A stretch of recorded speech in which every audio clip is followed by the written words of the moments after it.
बातें कुछ ऐसी वो कह के गई, मेरे धड़कनों में यूं समा गई। ख्वाब जो मेरे अब इनको बना दे, बाहों में तेरे दे जगह।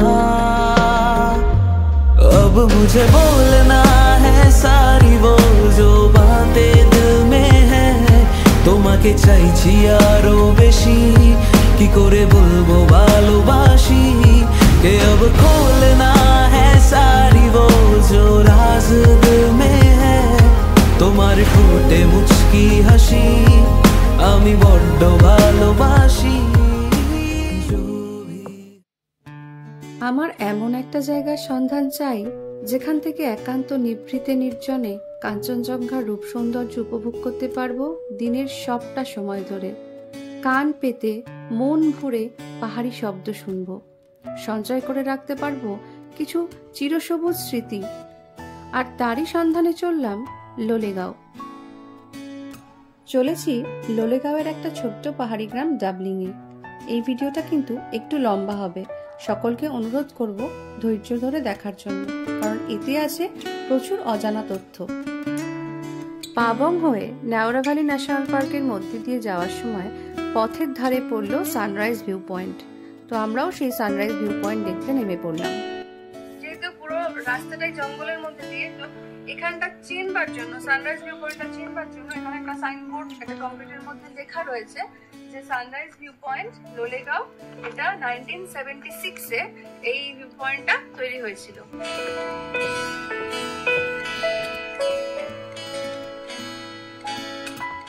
আমরা বেরিয়ে পড়েছি, পাবং থেকে বেরিয়ে চারখোলে হয়ে নিমবং হয়ে আমরা এখন যাচ্ছি লোলেগাঁওয়ের উদ্দেশ্যে। এই জায়গাটা হচ্ছে national valley, Neora valley national পার্কের মধ্যে একটা জায়গা। তো আমরা এখানে দাঁড়িয়েছি, এটা একটা সানরাইজ পয়েন্ট, তো সেটা আমরা দেখতে যাচ্ছি। গাড়িটা ওই নিচে রয়েছে, গাড়িটা নিচে রেখে ওখান থেকে উঠে আসতে হয়। পায়ে হাঁটা রাস্তা, বেশি দূর নয়, অল্পই রাস্তা।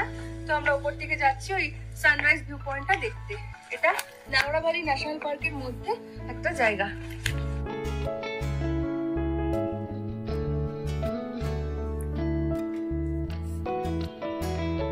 চারপাশটা এমনি খুব সুন্দর, তবে ভিউ পয়েন্টটা যদি ভিউ পয়েন্ট মানে ওই সানরাইজ পয়েন্টটা হচ্ছে দেখতে গেলে ওই ওপরটাতে উঠতে হবে। তো আমি এখন এই ওপরটাতে যাচ্ছি।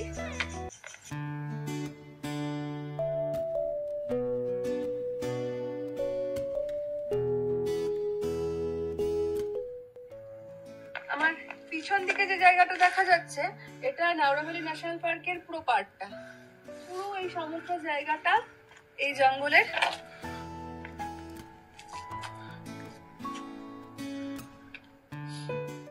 আর আমার সামনে যে দিকটা দেখা যাচ্ছে সেদিকটা যদিও কাঞ্চনজঙ্ঘার একটা মাথা, শুধু শৃঙ্গটুকু দেখা যাচ্ছে আর বাকিটা মেঘে ঢেকে রয়েছে। এইখান থেকে কিন্তু এন্টায়ার রেঞ্জটা, কাঞ্চনজঙ্ঘার এন্টায়ার রেঞ্জটা এখান থেকে দেখা যায়, পুরো 360 ভিউ। মানে সামনে রয়েছে পুরো কালিম্পং শহর, কালিম্পং এর অন্যান্য সমস্ত জায়গাগুলো, কাঞ্চনজঙ্ঘা, আর তার সাথে অন্যান্য সমস্ত পাহাড়, প্লাস নেওড়া ভ্যালি ন্যাশনাল পার্কের পুরো অংশটা। বেশ ঝকঝকে রোদ্দুর ছিল, এখন কখনো রোদ্দুর উঠছে, কখনো একটু এই মেঘটা ঢাকা পড়ছে বলে একটু শ্যাডো। পাহাড়, দূরের পাহাড় গুলোতে দেখতে পাচ্ছি রোদ্দুর রয়েছে। তবে এখানকার যে ভিউ, সেটা যদি রোদ্দুর থাকতো তাহলে বেশি ভালো হতো, কাঞ্চনজঙ্ঘাটা পরিষ্কার দেখা গেলে আরো ভালো হতো। তাছাড়াও এখানকার যে ভিউ, সেটুকুর জন্য রাস্তা থেকে এইটুকু পায়ে হেঁটে কষ্ট করে ওঠাটা পুষিয়ে যায়।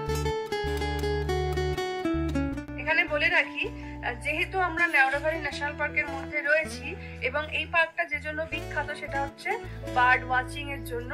তো এখন শীতকাল বলে পাখির সংখ্যা একটু কম, কিন্তু তাহলেও অনেক রকম পাখির আওয়াজ শুনতে পাচ্ছি। কোনোটাকে ক্যামেরায় ধরতে পাচ্ছি না, দেখতে পাচ্ছি না, কিন্তু প্রচুর পাখির আওয়াজ শোনা যাচ্ছে। আদার্স কোনো আওয়াজ এখানে নেই, আর একটাও কোনো আওয়াজ পাওয়া যাচ্ছে না, শুধু আমার গলার আওয়াজ। এখানকার গাছগুলো কিন্তু অত্যন্ত প্রাচীন, কিছু কিছু গাছ তো শতাব্দী প্রাচীন। আর যেটা আমি দেখতে পাচ্ছি যে প্রত্যেকটা গাছে প্রচুর ন্যাচারাল অর্কিড হয়ে রয়েছে, প্রচুর অর্কিড। এখন শীতকাল বলে একটু হয়তো শুকিয়ে রয়েছে, কিন্তু তো বর্ষাকালে কি সুন্দর রূপটা হবে তাই ভাবছি, যখন এই সব গাছের অর্কিড গুলো একটা করে স্টিক বেরোবে, কি দুর্দান্ত মাইন্ড ব্লোয়িং দেখতে লাগবে। সানরাইজ ভিউ পয়েন্ট থেকে বেরিয়ে আমরা আবার নিলাম লোলেগাঁওয়ের ডাবলিং এর রাস্তা। Once again welcome back to my channel offbeat hunter. নমস্কার বন্ধুরা, আজকে আমরা চলে এসেছি আমাদের অতি পরিচিত একটা জায়গা লোলেগাঁওতে। লোলেগাঁও এখন বাঙালিদের কাছে কেন, যে কোনো ভ্রমণপ্রিয় মানুষের কাছে খুব পরিচিত একটা জায়গা। তবে লোলেগাঁওয়ের বিভিন্ন ছোট ছোট গ্রামগুলোকে কেন্দ্র করে এখন গড়ে উঠেছে নতুন নতুন হোমস্টে। সেরকমই একটা গ্রাম হচ্ছে ডাবলিং। আজ আমরা রয়েছি ডাবলিংয়ে। আর ডাবলিংয়ে যখন রয়েছি, এই ডাবলিংয়ে থাকার জন্য আমরা যে জায়গাটা এবার পছন্দ করেছি, পেয়েছি, সেটা হলো আরিয়া হোমস্টে। গতকাল ছিলাম পাবংয়ে, আর পাবং থেকে আজ চলে এসেছি লোলেগাঁওতে। আচ্ছা, এখানে বলে রাখি, পাবংয়ের ভিডিওটা যারা যারা মিস করেছো, আই বাটনে সেই ভিডিও লিংক দিয়ে দিলাম, তোমরা সেখান থেকে দেখে নিতে পারবে। লোলেগাঁওতে যে আমরা এখানে আরিয়া হোমস্টেতেই থাকবো এমনটা কিন্তু ভেবে আসিনি, কিন্তু দূর থেকে এই হোমস্টের এই জায়গাটা, এই বিল্ডিংটা দেখে আমাদের খুব ভালো লেগেছিল, এবং তখন আমরা ডিসাইড করলাম একবার গিয়ে দেখলে হয় যে ওখানে আজ রাত্রিটা কাটানো যায় কিনা। দূর থেকে দেখা যাচ্ছিল শুধু এইটা, আর সামনেই ক্রিসমাস, তাই এই ক্রিসমাস ট্রিটা এইটা দেখেই আকর্ষণ বোধ করেছিলাম। কিন্তু এখানে যখন কথা বলতে আসলাম তখন দেখলাম আসল চমক অপেক্ষা করছে এর ভেতরে ঢুকলে, কারণ প্রপার্টিটা বিশাল বড় এবং খুব সুন্দর এই জায়গাটা। প্রথমত আসার রাস্তাটা যে খুব একটা স্মুথ ছিল তা নয়, একটু এবড়োখেবড়োই ছিল, কিন্তু গাড়ি কিন্তু একদম হোমস্টের ভেতর পর্যন্ত চলে আসলো। তো পেয়েও গেলাম লাকিলি এখানে একটা রুমও দেখলাম ফাঁকা রয়েছে। আমরা নাইট স্টে আজকে এখানেই করব, আর তোমাদেরকে দেখাবো পুরো জায়গাটা ঘুরে। প্রপার্টিটা এত বড় আর এত সুন্দর, প্রথমে আগে বাইরেটা এক্সপ্লোর করে নিই, তারপরে আমরা দেখে নেব রুমগুলো। ঢুকেই যেটা চোখে পড়ছে, এন্ট্রান্স থেকে ঢুকলাম, ঢুকেই ডান দিকে চোখে পড়ছে একটা সুন্দর বসার জায়গা, কাঠ দিয়ে সম্পূর্ণ বানানো। আর এখানে কিন্তু বন্ধু বান্ধবরা এলে বা বড় ফ্যামিলি নিয়ে এলে বসে গল্প করার, আড্ডা মারার আদর্শ জায়গা। তার সাথে এখানে রয়েছে বারবিকিউ করারও জায়গা। আর সব থেকে উল্লেখযোগ্য হলো এখানেই বারবিকিউ হবে আর এখানে বসেই আড্ডা হবে, এটা কিন্তু খুব মজার ব্যাপার। এবার আমরা যাচ্ছি একটু এই দিকটায়, মানে আমার সামনের দিকটায় কটেজগুলো যেখানে রয়েছে তার সামনের দিকটায়। এখানে বলি, এখানে পরপর 3টে কটেজ রয়েছে, সেগুলো তো দেখবই, তার আগে একটু বাইরেটা ঘুরে নিই।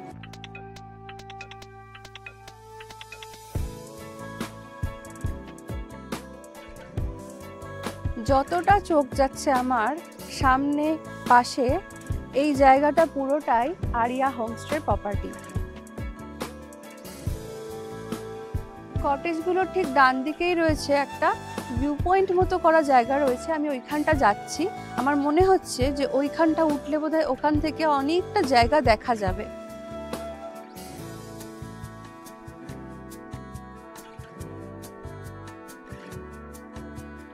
কাঠ দিয়ে বাঁধানো একটা সুন্দর জায়গা, আর তাতে রয়েছে বসারও জায়গা।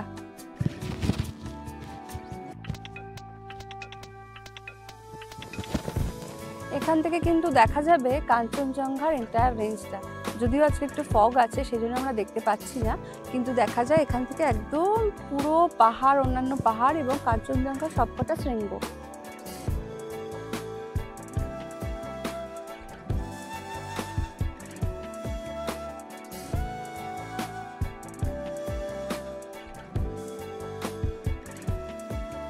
পাহাড়ি গ্রাম্য পরিবেশে কিন্তু হেঁটে বেড়াতে বেশ লাগে। সে তুমি সকালবেলার মিঠে রোদ বলো আর এমনিতে বিকেলবেলার ঘোরাই বলো, হেঁটে বেড়াতে কিন্তু দিব্যি লাগছে।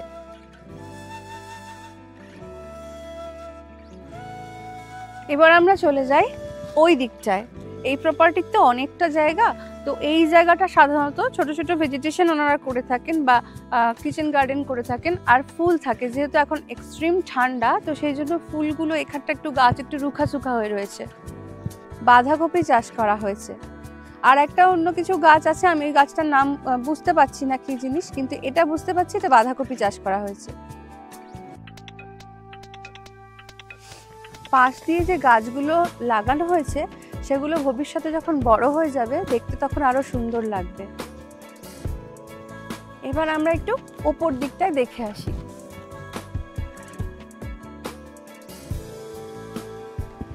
আমরা চলে এসেছি এখন এই হোমস্টের সব থেকে উঁচু জায়গাটায়, যেখানেও করা রয়েছে একটা ভিউ পয়েন্ট এবং যেখান থেকে সানরাইজ, সানসেট এবং কাঞ্চনজঙ্ঘাও দেখা যাবে।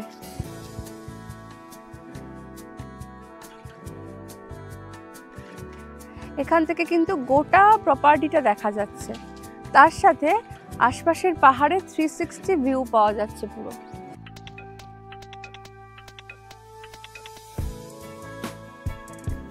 এতটা জায়গা ঘুরে দেখতে দেখতে পেয়ে গেছিল বেজায় খিদে, আর ততক্ষণে আমাদের ডাকও চলে এসেছে লাঞ্চে, তাই চললাম ডাইনিং এরিয়ার দিকে।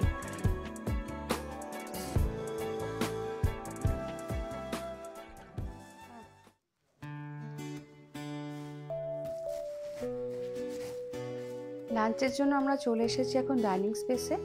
শুধু ডাইনিং স্পেস না, এটা কিন্তু এই হোমস্টের ইন হাউস রেস্টুরেন্টও, সেটার কথায় আমি পরে আসছি।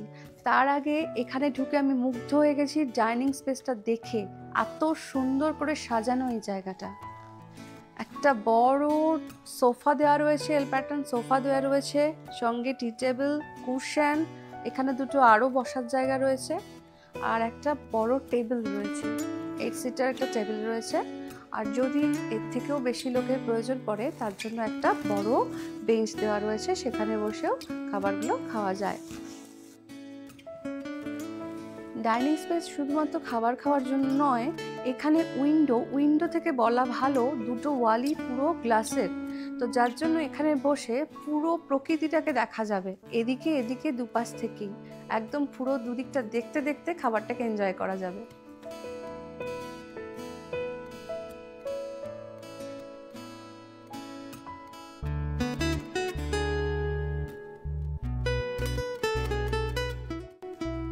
এবার দেখে নিই আমাদের আজকে লাঞ্চে কি আছে।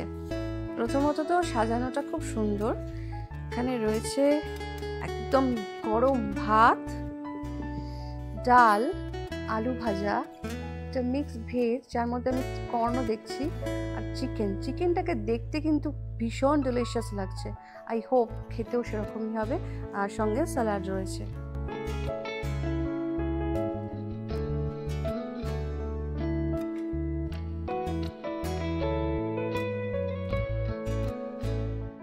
আমি একটু আগেই বলছিলাম যে এটা শুধুমাত্র এখানকার ডাইনিং স্পেস নয়, এটা ইন হাউস রেস্টুরেন্টও বটে।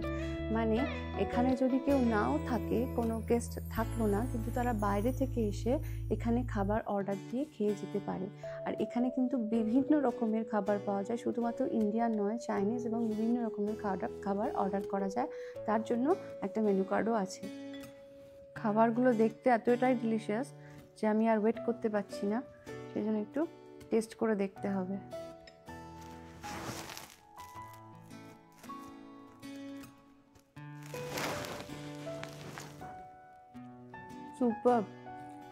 সুপার। মনে হচ্ছে চিকেনটাও খেতে খুব সুন্দরই হবে।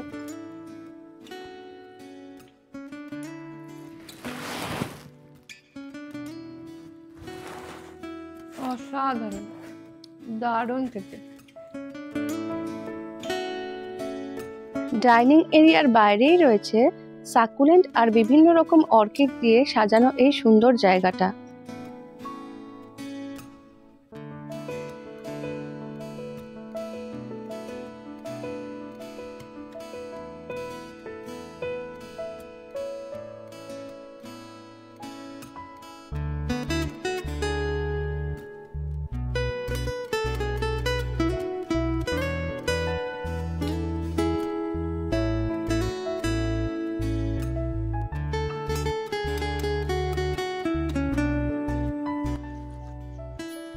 আগেই বলেছি এই হোমস্টেতে আছে 3টে কটেজ, এবার দেখে নেব সেগুলোর ভেতরটা কেমন। বাইরেগুলো কিন্তু খুব সুন্দর দেখতে, প্রতিটা কটেজই একদম সেম বাইরে থেকে, ভেতরগুলো এবার দেখে নেব। আমি আছি আজকে এই কটেজটায়। সিঁড়ি দিয়ে উঠেই রয়েছে একটা ছোট্ট বারান্দা। রুমটা কিন্তু এক ঝলকে জাস্ট ওয়াও। বেশ বড় রুমটা, ফুল কার্পেট করা, পুরো উডেন ফিনিশ। অ্যাজ ইউজুয়াল রুমে ঢুকেই আমার যেটা প্রথম চোখে পড়ে এবং মন ভরে যায় সেটা হচ্ছে বড় বড় উইন্ডো, পুরো গ্লাস দিয়ে করা। এই ওয়ালটাকেই বলা চলে উইন্ডো নয়, অ্যাকচুয়ালি এই রুমের সবকটা ওয়ালই হচ্ছে গ্লাস দিয়ে করা, যার ফলে আমি যেদিকেই তাকাই, ইস্ট ওয়েস্ট নর্থ যেদিকেই তাকাই, সব দিক থেকে আমি বাইরেটা দেখতে পাবো। আরেকটা সুবিধা হচ্ছে দুটো ডাবল বেড, কিন্তু বেড দুটোকে যেহেতু একসাথে জোড়া লাগানো সেজন্য কিন্তু থাকতেও সুবিধে হবে, মানে 4 জনের জায়গায় সঙ্গে ছোট বাচ্চা থাকলেও কোনো অসুবিধা হবে না। ঢুকেই ডান দিকে রয়েছে একটা শু র্যাক, যেখানে রুমে ইউজ করার জন্য একটা স্লিপারও দেওয়া রয়েছে। আর আমি এবার যাচ্ছি রুমের ওই সাইডটাতে কিন্তু খুব সুন্দর দেখতে দুটো বেতের সোফা দেওয়া, একটা আর টি টেবিল দেওয়া রয়েছে, একটা সিটিং অ্যারেঞ্জমেন্ট করা রয়েছে। আর তার পাশেই রয়েছে একটা উইথ মিরর আলমিরা, যেখানটা সমস্ত জিনিসপত্র রাখা যায়, এবং এই আলমিরার মধ্যে রয়েছে টাওয়েলসের মধ্যে সব দেওয়া রয়েছে। আমরা যদিও এই পোর্শনটায় সব লাগেজ রেখে ফেলেছি অলরেডি। আর আরেকটা জিনিস, বেডের ঠিক পাশে একটা বেডসাইড ইউনিট রয়েছে, ওখানেও কিছু জিনিসপত্র রাখা যাবে। এবার দেখে নিই অ্যাটাচ ওয়াশরুমটা কিন্তু ছোট হলেও কোজি একদম। প্রয়োজনীয় সমস্ত রকম আধুনিক অ্যামিনিটিস সহ বাথরুমটা রয়েছে এখানে। কোমোড রয়েছে ওয়েস্টার্ন, গিজার, এখানে রয়েছে বেসিন উইথ মিরর, সঙ্গে হ্যান্ড শাওয়ারেরও ব্যবস্থা আছে।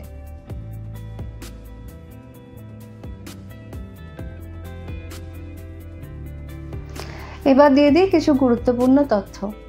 প্রায় 5500 ফুট উচ্চতায় সি লেভেল থেকে উপরে এই জায়গায় আসতে গেলে তোমরা কিভাবে আসবে? আমরা এসেছি কিন্তু কালিম্পং হয়ে, পানবু পাবং হয়ে, যেটা সব থেকে শর্টেস্ট রাস্তা। এছাড়াও লাভা হয়ে, ওদলাবাড়ি হয়েও এখানে আসা যায়। এক্ষেত্রে বলি, যদি রিজার্ভ কার নাও তাহলে তো কোনো সমস্যাই নেই। আর রিজার্ভ কারের ভাড়া ওই এনজেপি থেকে একই, প্রায় 3500 টাকা, আর বড় গাড়ির ক্ষেত্রে 4 থেকে 4500 টাকা। আর যদি তোমরা আসতে চাও শেয়ার কারে, সেক্ষেত্রে তোমাদেরকে কালিম্পং হয়ে আসতে হবে। কালিম্পং পর্যন্ত প্রচুর শেয়ার কার আছে, সেই পর্যন্ত এসে তারপরে এখানে তোমাদেরকে আসতে হবে। তবে শেয়ার কারে আসার চাইতে এখানে আসার বেস্ট ওয়ে হচ্ছে রিজার্ভ কারে আসা, কারণ কালিম্পং থেকে কিন্তু একটি মাত্রই গাড়ি দিনে একবার আসে এখানে শেয়ার কার হিসেবে। এটা কিন্তু বেশ লাক্সারিয়াস একটা জায়গা, আর এখানকার খাবারের মান কিন্তু ভীষণ ভালো। শুধু কোয়ালিটি নয়, কোয়ান্টিটিও কিন্তু বেশ বেশি। শুধুমাত্র ইন্ডিয়ান খাবার বা বাঙালি খাবার নয়, চাইলে এখানে তোমরা চাইনিজও ট্রাই করতে পারো। এখানকার ট্যারিফ হলো 2000 রুপিস, মানে 2000 টাকা পার ডে পার হেড। এর মধ্যে কিন্তু সব মিল ইনক্লুডেড, সেটা তোমরা ইন্ডিয়ানই বলো কি চাইনিজই বলো। তবে হ্যাঁ, এটাও কিন্তু একটা উল্লেখযোগ্য বিষয় যে যদি গ্রুপে আসা হয় তাহলে কিন্তু এই যে আমি ট্যারিফ বললাম আর এর মধ্যে ফুডটা ইনক্লুডেড বললাম, তার মধ্যে কিন্তু সবাইকে সেম খাবার নিতে গেলে সেটাই পসিবল, তবেই সেটা পসিবল। এখানে কিন্তু কিছু মানুষ চাইনিজ, কিছু মানুষ ইন্ডিয়ান, এভাবে নিলে কিন্তু সেক্ষেত্রে আবার চার্জের অন্য ব্যাপার আছে, এক্সট্রা চার্জের ব্যাপার আছে। এবার বলি বারবিকিউ এর কথা। এখানে বারবিকিউ করতে গেলে পার কেজিতে লাগবে 1000 রুপিস করে, আর যদি শুধু কেউ ক্যাম্প ফায়ার করতে চায় তাহলে সেটা লাগবে 300 টাকা। কোথাও ঘুরতে গিয়ে যে আমরা সবসময় এক জায়গায় বসে থাকি তা তো নয়, আমরা দেখতে চাই যে এখান থেকে একদিনে আমরা কোথায় কোথায় ঘুরতে যেতে পারি। তো এইখান থেকে, ডাবলিন থেকে 1 ডে ট্যুর হতে পারে লাভা, লোলেগাঁও তো কাছেই রয়েছে, এখান থেকে লোলেগাঁও ভিউ পয়েন্টটাও কাছেই পড়বে। এছাড়াও আমরা যেতে পারি সামথার বা পাবং, পানবুও যেতে পারি, আমরা একদিন ঘুরে চলে আসা আবার যায়। সন্ধ্যা হয়ে গেছে আর হোমস্টের সব লাইটগুলো জ্বালিয়ে দেওয়া হয়েছে, আর বাইরে কিন্তু এখন বেশ ঠান্ডা।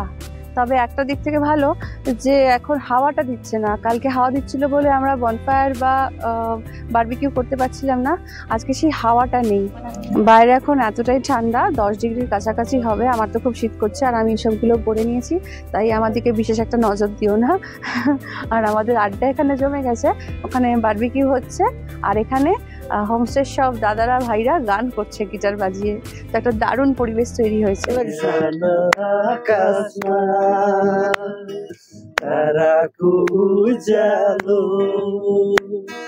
कौशल प्रभु को दर्शन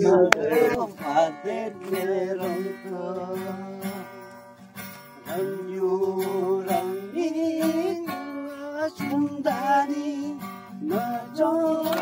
Jingle bells, jingle all the way. Oh, what fun it is to ride in a one-horse open sleigh.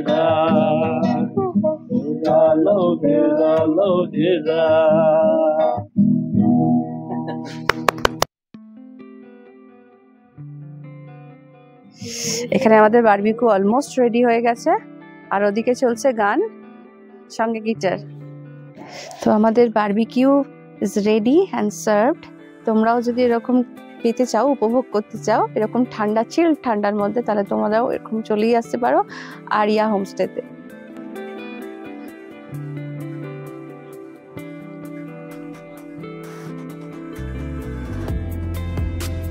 গান বাজনার পর্ব শেষ হতে না হতেই হয়ে গেল আমাদের ডিনারের টাইম।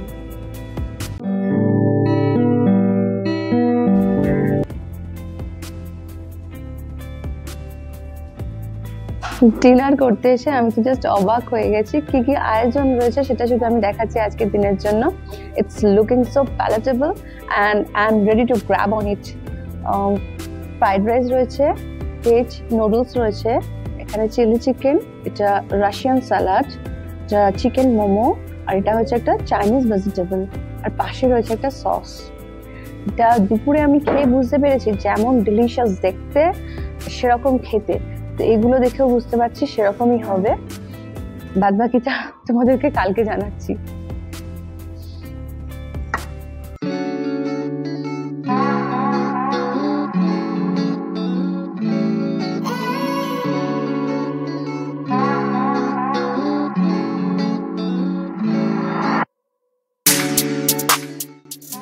সুপ্রভাত বন্ধুরা, আজকে আবার একটা সুন্দর ঝলমলে দিন আমরা সকাল পেয়ে গেছি। অ্যাকচুয়ালি কালিম্পং ডিস্ট্রিক্ট তো মাঝে মাঝে চিন্তা হয় এই না মেঘ করে বৃষ্টি নামে। তো সকাল এখন 6:30 বাজে, আর উঠে দেখছি চারিদিকে একেবারে রোদ্দুর ঝকঝক করছে। তো আমরা এখন যাচ্ছি হচ্ছে এই হোমস্টে থেকে বেরিয়েই সামনেই একটা ভিউ পয়েন্ট আছে, জরং ভিউ পয়েন্ট। তো সেখানে আমরা যাচ্ছি। তো চলো যাই, দেখি এবার রাস্তাটা কেমন। হোমস্টে থেকে বেরিয়েই সোজা যে রাস্তাটা আছে, এই হচ্ছে হোমস্টে, আরিয়া হোমস্টে। সোজা রাস্তাটা দিয়ে আমরা সামনের দিকে যাব। একটা রাস্তা নিচে পেছন দিকে চলে গেছে, ওইটা নয়, এই সামনের দিকে যে রাস্তাটা যাচ্ছে এই রাস্তাটা সামনে যাব। এখান থেকে বললো মিনিট 5-7 লাগবে। এবার সেটা আমাদের হাঁটায় কতক্ষণ লাগবে বুঝতে পারছি না। তো এই রাস্তাটা একটু পাথর ফেলা, এবড়ো খেবড়ো আছে। তো যাই দেখি সামনে কতটা রাস্তা।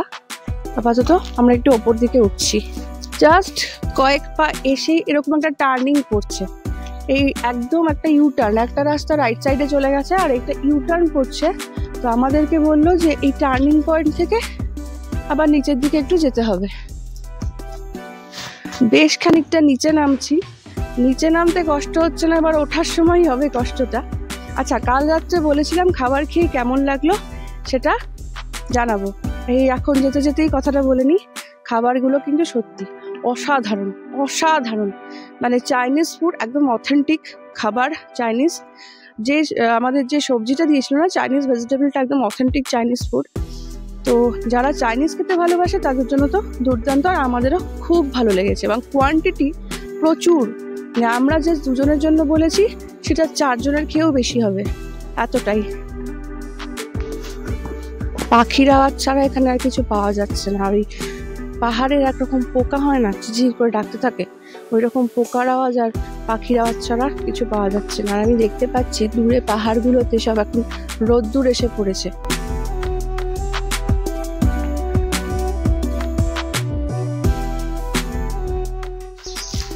একটু নিচু, এবার একটু উঁচু, একটু চড়াই উতরাই পেরিয়ে আমরা আলটিমেটলি পৌঁছে গেছি ভিউ পয়েন্টে।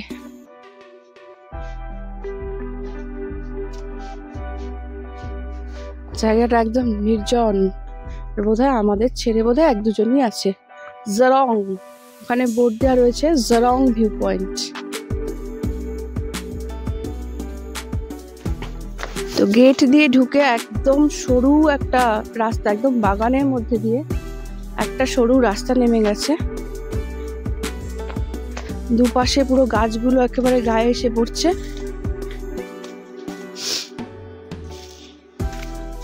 আচ্ছা ওই দেখো ওটা কি জানো, ওই যে গাছগুলো দূরে হয়ে রয়েছে ওটা কিন্তু আমরা যে বাড়িতে ফুল ঝাড়ু ইউজ করি, ফুল ঝাড়ু ইউজ করি, যেটাকে আমরা বলি ব্রুম ঝাঁটা, ওগুলো হচ্ছে ওই গাছগুলো থেকে তৈরি হয়। একদম প্লাস্টিক ফ্রি জোন এটা, মানে যারা ঘুরতে আসবে তাদেরকে রিকোয়েস্ট যে এখানে যেন কোনো প্লাস্টিক না ফেলে। এটা কি ফুল হয়ে আছে জানি না, তবে ভারী সুন্দর দেখতে গাছটার। একদম পায়ে হাঁটা তো, স্লোপিং করা, এটা কিন্তু সিঁড়ি নয়, কিন্তু স্লোপিং করা পাথর দিয়ে দিয়ে সেটা পাটা একটু সাবধানে ফেলতে হচ্ছে।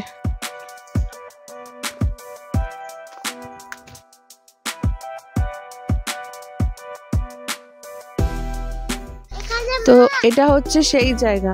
এবার দেখো ভিউ পয়েন্ট তো আছে, পেছনে সূর্য উঠছে, ওখানে কাঞ্চনজঙ্ঘা দেখা যাবে, কিন্তু যেখানে আমরা যাব সেটা হচ্ছে এই পর্যন্ত ছিল হচ্ছে একটা রাস্তা ছিল, এবার বাকিটা পুরো ন্যাচারাল।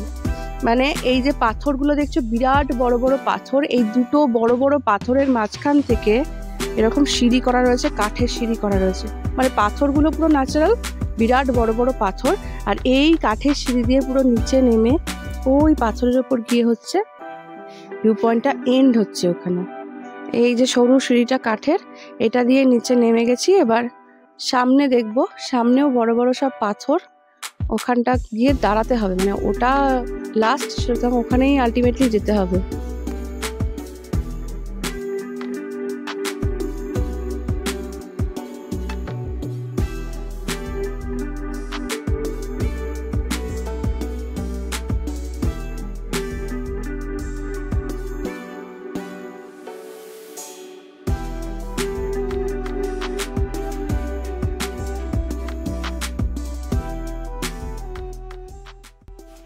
আবার উপরে উঠে এসেছি, এই সেই গেটের কাছে চলে এসেছি।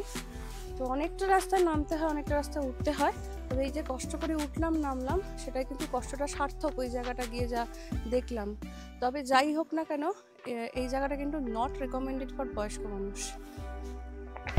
একেবারে ঝকঝকে রোদ্দুর। সকালবেলা জারং ভিউ পয়েন্ট থেকে ঘুরে এসে আমরা চান ঠান করে একদম ফ্রেশ হয়ে গেছি, এবং আকাশটা এখানে এতটা নীল যে এখন প্রায় সকাল 9টা বাজে, তাও আকাশে এখনো চাঁদ দেখা যাচ্ছে। আর ওই যে কাঞ্চনজঙ্ঘা একদম ঝকঝক করছে, পরিষ্কার কাঞ্চনজঙ্ঘা, মানে নীল আকাশ আর তার নিচে সাদা শুভ্র কাঞ্চনজঙ্ঘা। অসাধারণ ভিউ, অসাধারণ। কাল বিকেলে আমরা ওইখানটায় গেছিলাম, আজকে আমরা আবার একবার যাব, কারণ কাঞ্চনজঙ্ঘাটা হচ্ছে হোমস্টের পিছন দিকটা, পুরো এন্টায়ার রেঞ্জটা, আর সূর্যটা উঠছে ঠিক হোমস্টের সামনের দিকে। তো আমরা এখন ওই জায়গাটা যাব।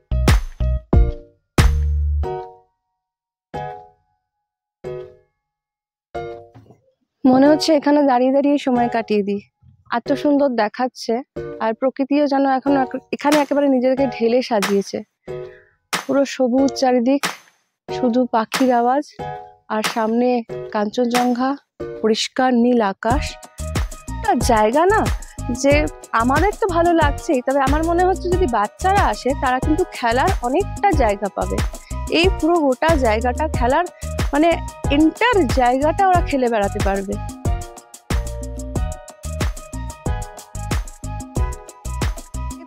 কালকে তোমাদেরকে দেখিয়েছিলাম আমরা যে রুমটায় আছি সেটা, এই রুমটায় তখন গেস্ট ছিল, তো আজকে এই গেস্টরা চেক আউট করে বেরিয়ে গেছে। এখন দেখে নি এই রুমটা।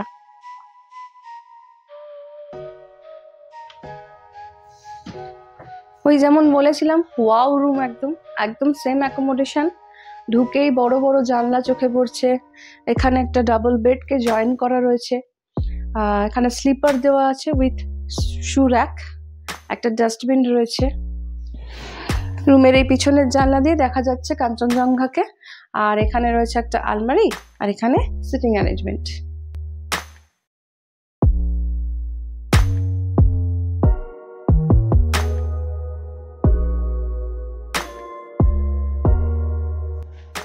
আর অ্যাজ ইউজুয়াল এখানে ওয়াশরুম।